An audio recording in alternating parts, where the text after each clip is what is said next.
Hi and welcome to Frogster's Gamescom 2011 Tera Dungeon Run-Through. This is a slightly edited version of the hands-on we gave to media at Gamescom this year. My name is Greg Latham and I'm the PR manager for the UK here at Frogster. And with me is Matt Ryder, the English community manager at Frogster. Hey Matt. Hey. So, the name of the dungeon is the Necromancy Research Office, and it's located in the second continent of Tera, southern Shara. So, yeah, as well as being quite dark and ominous, it's also pretty challenging. Yeah, it posed a few players some difficulties at Gamescom, but today we're going to go into a few things that made this one so successful. So let's start off by having a look at our team. First up we have the Baraka Priest, who's currently in focus. He's the healer of the group and he's invaluable for a successful dungeon run. Yeah, and second up we have the Purpuri Archer, who deals a lot of range damage. And then we have the Human Slayer, who's in picture now. The Slayer starts with no mana, but through his basic attacks he can build up his mana reserves to unleash some pretty powerful skills. Yeah, he's a really fun character to play. And fourth up we have the Castanic Warrior. She's the tank of the group, and while she wears light armor, her agility makes it really easy for players to maneuver out of the way using the evade key.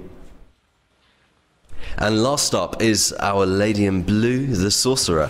She has a lot of spells that deal an incredibly high amount of damage, so the warrior in our group is going to have to make an extra big effort to make sure he keeps the aggro here, so that our Sorcerer can deal her full potential of damage.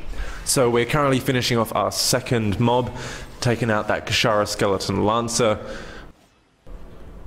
Yeah, with those guys out the way, our priest will be healing the group and we'll be moving on to the next room. Yeah, we're going to go through this corridor, through the aptly named Chapel of Pain, which isn't ominous at all. Only good things can come from this, surely. Here we go. Ignithal, the boss we faced off against at Gamescom. The Argons are the main antagonists in the world of Tera, and Ignithal is one of the bigger Argons in the game, or an elite boss, as we call him. Yep, he does have a few tricks up his sleeve to make our life pretty difficult.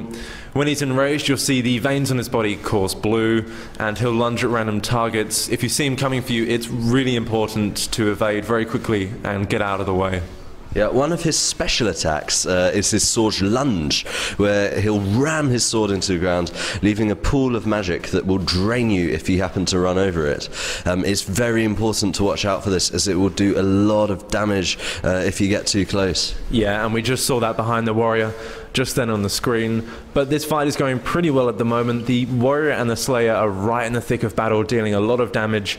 And at certain points, it'll be all too much for Ignithal, who will drop to his knees. It goes without saying, do as much damage as you can when this happens, because these are great opportunities to take a big chunk of health off of his life. Yeah, you'll notice the charge coming in from the boss. You've got to really get out of the way, retaliate, and yeah, that's just one of Ignithal's powerful attacks. This is the frost beam, where you just notice a massive beam of frost that coming out of him. It's very important to watch out for that. When he's enraged, he will unleash it. It's also interesting to note that when he turns green, it means that he's poisoned by the archer. Yep, and he is just trying one last-ditch effort to take down our team, but our priest has done a good job, and Ignithal is falling to the ground. That marks the end of our Tera Gamescom dungeon run-through. Thanks for watching, and for more information, please visit the Tera Europe website.